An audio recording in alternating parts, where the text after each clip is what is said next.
right, so we're down here at Harbor Designs and Manufacturing. I'm Josh Ackerman, and you are? Ira Ackerman, the founder of Gridiron Golf. Fantastic. I'm Douglas Pemberton, and I'm from Harbor Designs and Manufacturing. I'm Trevor Gable, and I'm also from Harbor Designs and Manufacturing. So we're going to have a conversation today about what it takes to get a product off the ground, and really the relationship that we've developed with Harbor Designs and Manufacturing as new entrepreneurs, really trying to understand the steps that it takes to get a product from an idea to market. And so we've got a couple of questions that we're sort of going to go through and move through it casually and see where we end up. So if you, Trevor and Doug, wouldn't mind talking about what Harbor Designs and Manufacturing does, what you specialize in.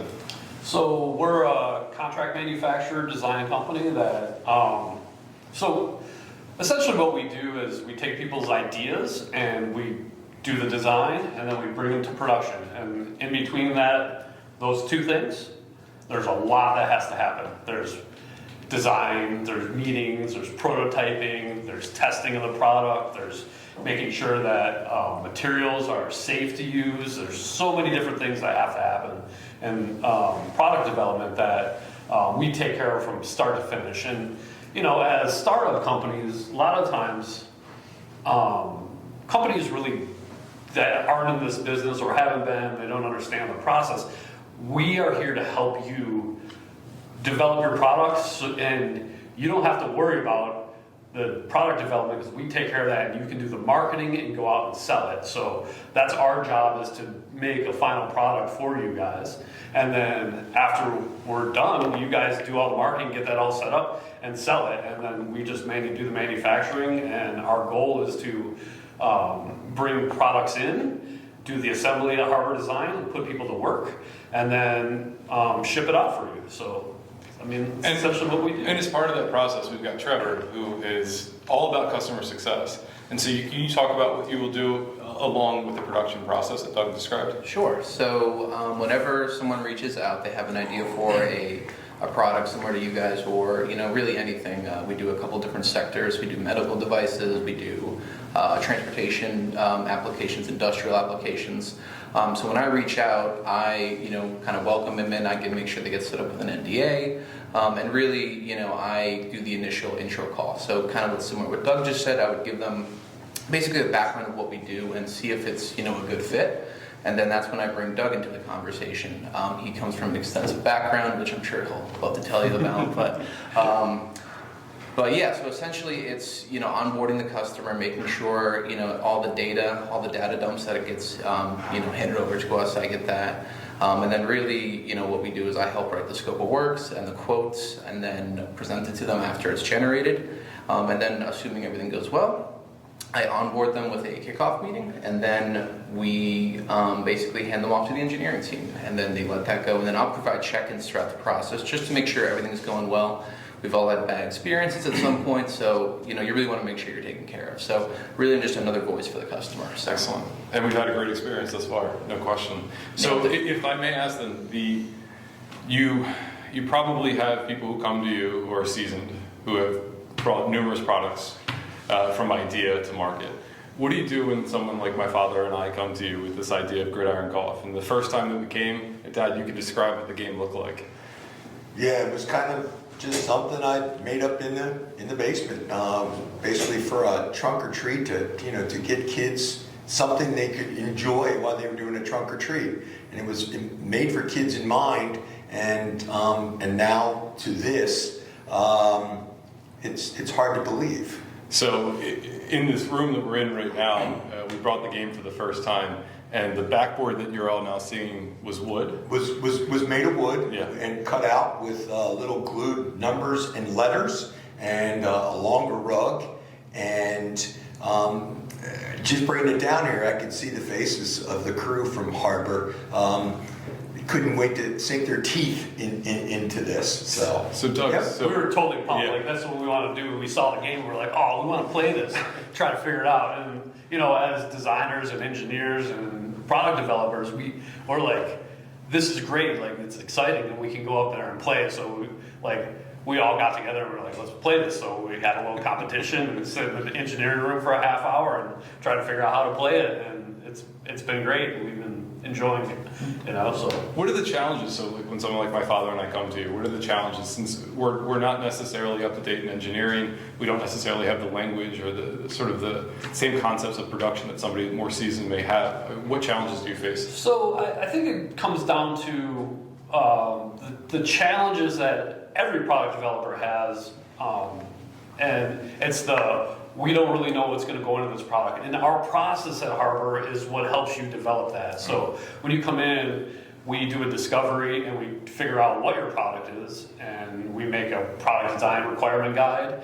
And then we have industrial designers that are in-house that kind of envision your product for you, and they do, I mean, it might not be real, it looks great on screen, but they'll develop the product on the computer and figure out all the nuances of the parts and what they're going to look like, the materials and all that. And then that's one of the challenges, getting that first, I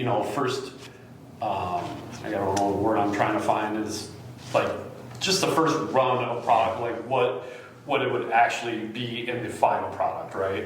So we help you envision that. And one of the challenges is for new products, like there are so many different options and so many things that you need in this product or what it potentially could have, but you also have to play the game of, well, we want to get this product out, so we have to pick stuff, and there's needs and there's wants, and we try to figure out what you guys need in the product, and then in the future what you want to do to it. And we don't envision like your first product, we envision your first 3 products, and that's what we try to do, is try to help you guys guide that whole process. So if you all three wouldn't mind talking about what that conversation or that communication looks like in the design process, because you mentioned a number of things there that you all provide in the process. But can you talk, each of you, could you express what it's like to communicate those ideas so that eventually you sync up? Yeah, it's really, we try to make sure it's designed for manufacturable. That's really the main goal of it, right? So, it's something that can be really, really beautiful. It can be really aesthetically pleasing, but ultimately we have the goal in mind of making 1,000, 10,000, 100,000 of these somewhere down the line, right?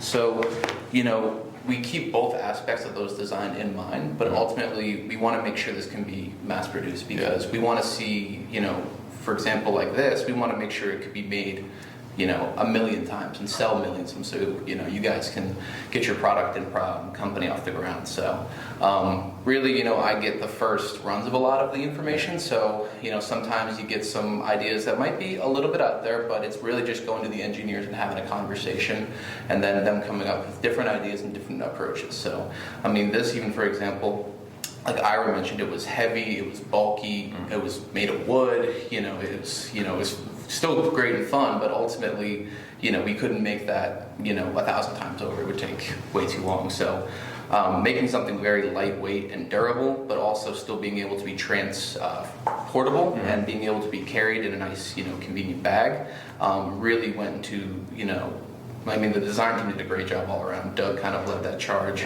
but everything from the logo to the rug to the custom rug to really everything. I'm a golfer myself, and this putter is better than any putter you'll ever have. So I'm really excited about this project. So yeah, we went through quite a bit of trial and error putting this together. The size and the shape and the balls and the putter. I never knew what this really entailed, manufacturing and design, until we collaborated with Harbor Designs. The drawings that I got were just, I've only seen it like in magazines and stuff. I've never really seen it, in person. And with the design people and the architect, even to the logo was a process, and I never knew what went into it. And it's to see it come to this point it's pretty amazing to me. no question. Yeah, we love doing this. This is our job. So I know you talk about challenges, like we do have challenges that happen. Like when we first started thinking about this, we were like, well, maybe we can make it out of aluminum to make it light. But then we found out that it was expensive, and we were like, well, we don't want to make this priceless game out of your industry. So like we had to come up with a different plan of how we were going to do that. So yeah, it's really exciting though, but very excited about the whole product and everything around it. Yeah, I mean, I would say that we talk, each of us, multiple times a week. Oh, yeah. And one of the things that I really enjoyed about Harbor Designs is that it's a local company. We're Baltimore people. My father and I born at Sinai. We're Baltimore folks, and both of you, I know you're a New Jersey guy and you're a Michigan guy, but you both sort of get the ethos of Baltimore. And you I've lived here long enough, right? You get it. Now I am Baltimore. And you get it. So what does it mean to be a Baltimore manufacturing company? So right now in Baltimore, this industry is great. So on the design side, even AI, like we have, we were talking about the new, what is it, the hub?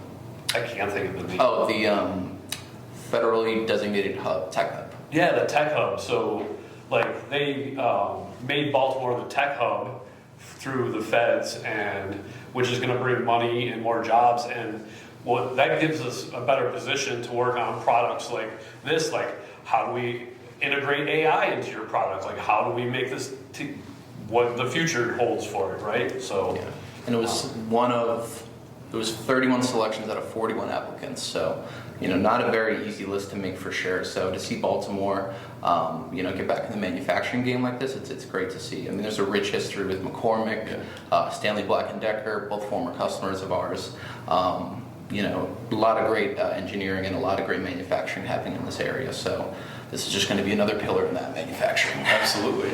And so talk to me about, I know that you're working with a number of other people right now and a number of other projects that are not, that are in the same realm of Gridiron Golf.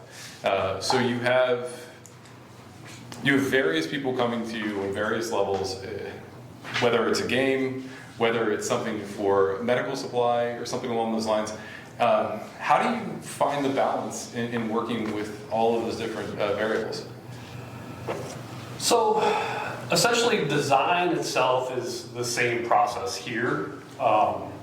The only thing for medical products, we have just a different ISO certification. So we have, like for our regular products, we're ISO certified 9001. So that's just the process that we use for products to games like this versus the medical products that are, they have a little bit higher standard of, but we attack everything the same way, the same process, design thinking. And so this game is, a number of people have commented when they see it, this is analog. I mean, you roll it up in a bag, the backboard's here, there aren't at this point any AI or electrical devices on it. What type of appeal do you think that has in terms of a market to have an analog product from a production side? Keep it simple. Stupid is a saying that we say all the time. You don't have any mechanical problems, you won't have electrical problems you have to deal with. The development cycle time is way longer on something that has electronics in it. And something about like this, it's portable, it's easy to, roll up and put in a bag. You don't have to worry about batteries or anything like that. And I think that makes the product marketable, right? Yeah. Like, that's what we like to see is like stuff that's simple and easy to maintain, and it's easy for the users to use. Like that's what the industrial designers think about too. Like that's their job, like their user experience and how the game is played, and what we can do to make it better, right? Yeah. So with electronics, yes, this manual game is great, but there's always a future of putting electronics in it, and there's lots of ideas and things that we're already working on in the second generation. That's something that we absolutely appreciate about this dynamic is that none of you here ever stop thinking about, you're not stagnant by any means. You're always thinking about what we can do next. You're always throwing it at us. And then he's an inventor by heart. And so, as you think about this game moving forward, what things might you want to add to the game? Well, I like what Doug said, because there's no batteries included, which is good. You basically, it's portable, but down the road, maybe the lights, a longer rug to make it more challenging. There's always a first edition, second edition, and down the road, and things evolve. And I think it's really cool that with this group down here, they're always thinking, even when they're not here. I know Trevor thinks in his car as he's going home of ways to call something different or this, and it's good to keep that mind active and to bring something that people can enjoy. And that's exactly what it is. And it's especially easy to do that with something like this. My brain works in football and golf terms, so this is kind of like... This is our first customer, by the way. It's just, like Ira said, it's just so easy to just think of it. It's fun, too. It's exciting. I don't really see it as work or a job exercise. I see it more as just pure fun and wanting to get this, better and better each time. So, yeah, I'm horrible at football, horrible at golf, but, can be good at this maybe. I mean, you're speaking to your vision. I mean, your vision for this game, for Gridiron Golf, is what? I mean, you talk to me about this all the time. They hear it all the time. But you're talking about the getting people together and things like that. Yeah, it's a game, and especially seeing it at the trunk or treat where the kids were just coming back and lining up. It's like, oh my, they would. And at the end of that night, that father got up there and he grabbed that putter, and it just, I can see kids, parents. It's, you can play it in your living room. You can play it anywhere. You can take it to a pier, a dorm. I mean, it's just one of those things. And I just envisioned it, just to bring people together. And one of the people here from Harbor said, you know what, we need something a little different out there to play. There's a lot of games. There's ladder golf, there's other games, but this just came about, and Harbor Design brought it to fruition here. So yeah, you're bringing together two monsters in the sporting world, golf and football. And this can be played anywhere. We've taken it to the beach, we've got it on piers, arenas, we take it into basements, especially for anybody who lives in a cold weather environment. Having the option to take this into the basement in the middle of winter, Sure. There's an absolute benefit to it. So seeing a lot of people come through the door, what are major challenges that you see sort of young entrepreneurs or fresh entrepreneurs make? Expectations of like timelines and deliveries. One thing that I always appreciate you guys, because you guys, when I say, hey, this might take this long, you're not like, I need it in 3 weeks or whatever. Like some of these parts take a long time. Like a custom rug that is printed, that takes 8 to 12 weeks to get a few hundred of them made. So like understanding like the time and understanding the cost of this game is, it gets expensive, right? And like I don't think the entrepreneurs know really how much it really costs, until you start getting into it, like on the design side, industrial design, how much just material is and where it's made. Stuff in America is expensive to make, right? Yeah. So like that's one of our goals, is to make products in the United States of America. And that's one of the challenges, one of the biggest challenges I see with like the newer, startups. And as we've been talking, the goal is to eventually offboard and move to an onboarding in the United States. Right. And so we're trying to figure out how that all looks. And for us, when we first came through the door, you hear sort of anecdotally about the cost to make products. We're now learning what that actually looks like, and we're trying to find that middle ground. And again, fortunate to have seasoned people to direct us and maybe move in that direction, evolve in that direction over time.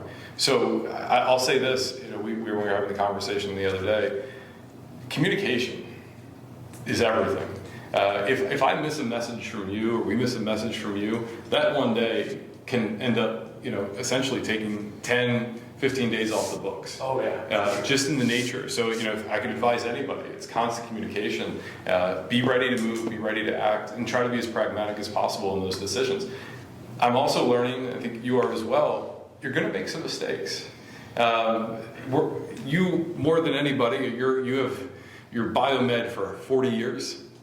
45, but I'm not. Yeah, just about everybody around you sees you as a MacGyver. That you'll be able to, as quickly as possible, try to find a resolution. And so the two of us have really developed this mantra of, it's not a worry, it's not a problem. It's a lesson. It's an opportunity for us to learn. It's an opportunity for us to grow. It's an opportunity for all of us to communicate. And so, if I can advise anybody, it is that if it is a challenge, it's a challenge, but it's a challenge that you can overcome. You should try to overcome and not stay stagnant in it, not get stuck. Because if you do, you're going to lose significant time. And sometimes it's a matter of just getting the product out there, wouldn't you say? Sure, yeah, getting your first product out there is the most important thing, because you have to make money, because you have to pay for your next version, right? Mm-hmm. So that's our goal, is to get something out.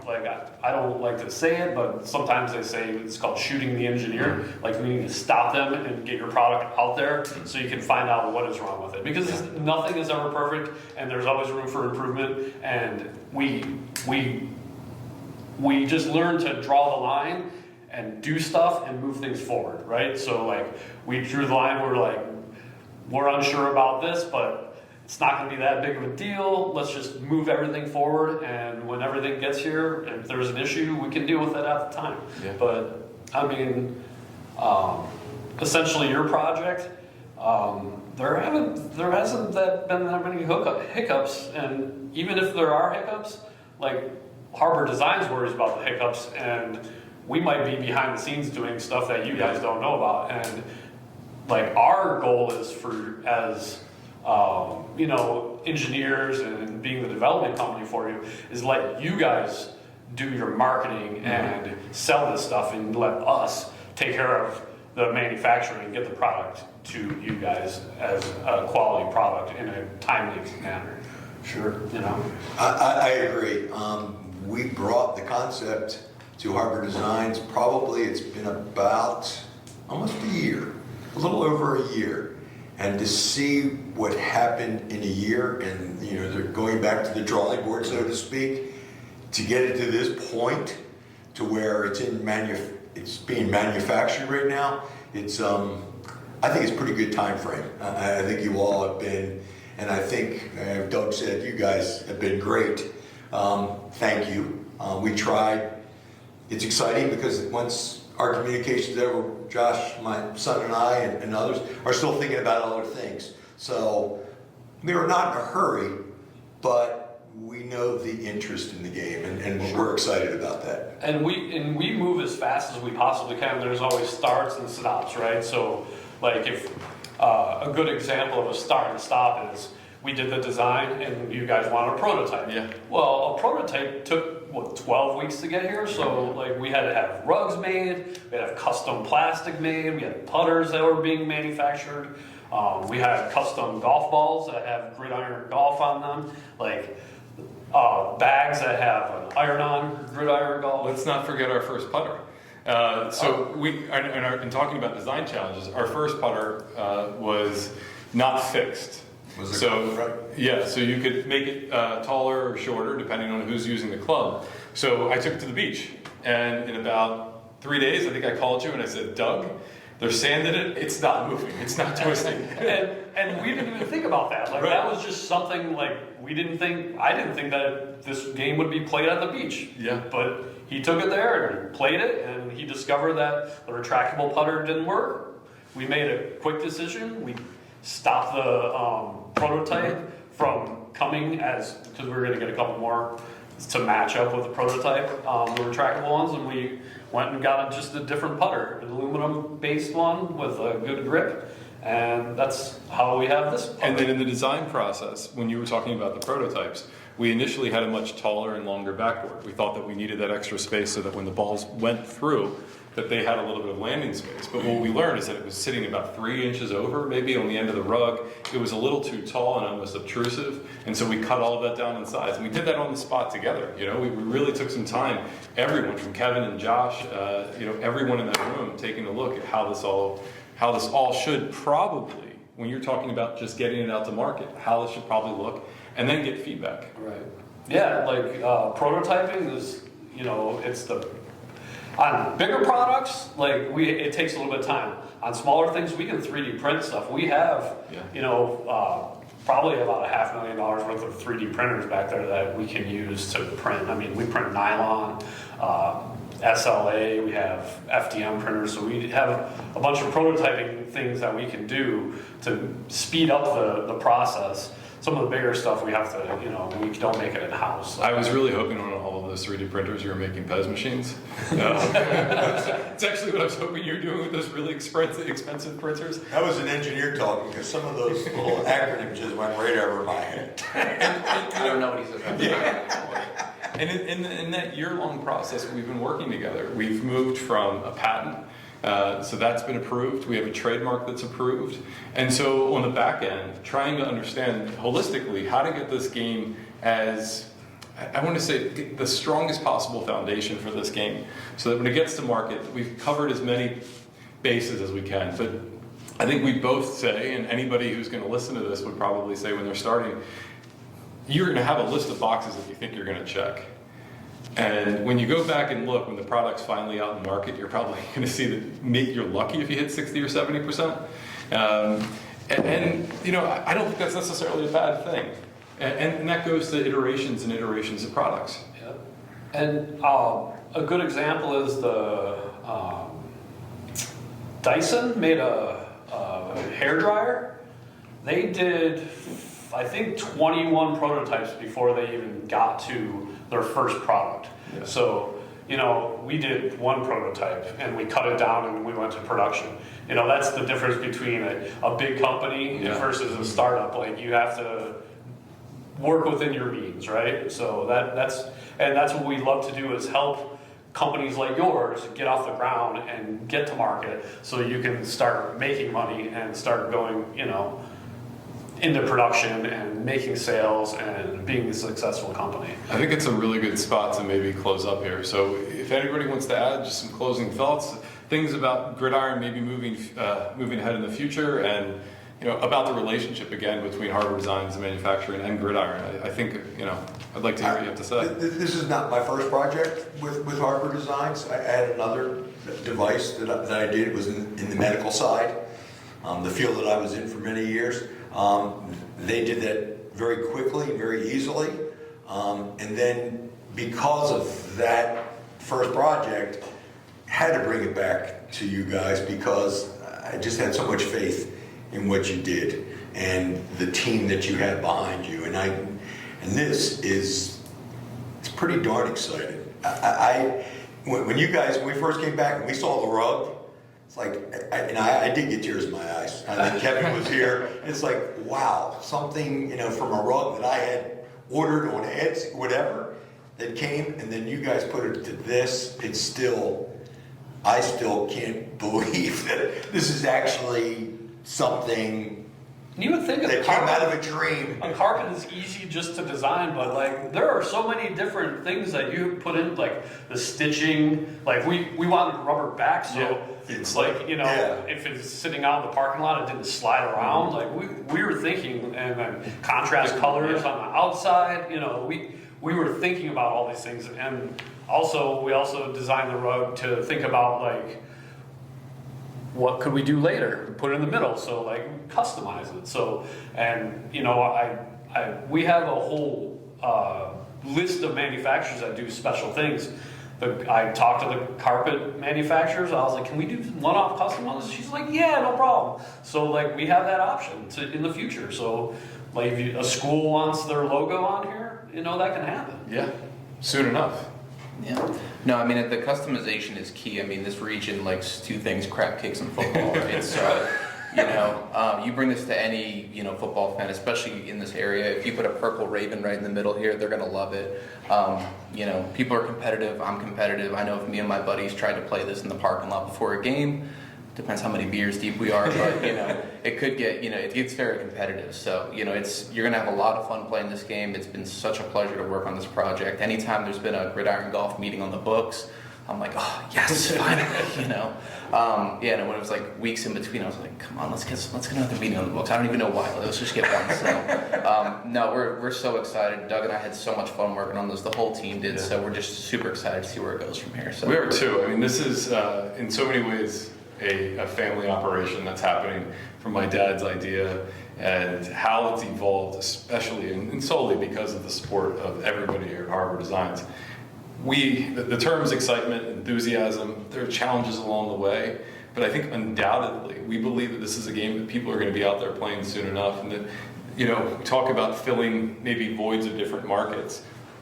Truth is, you're talking about competition, you're talking about golf, you're talking about football, and I can tell you from everyone who's played it, and times that we've just messed around playing time and time again in the basement, this game is absolutely fun. And we're figuring out new ways of playing it. And I have to say, it's an honor working with all of you. It's an honor watching my dad's dream come to fruition. And so, thank you, everybody. It's time to tackle your short game. That's all I can tell you. Yeah, we're excited you're here.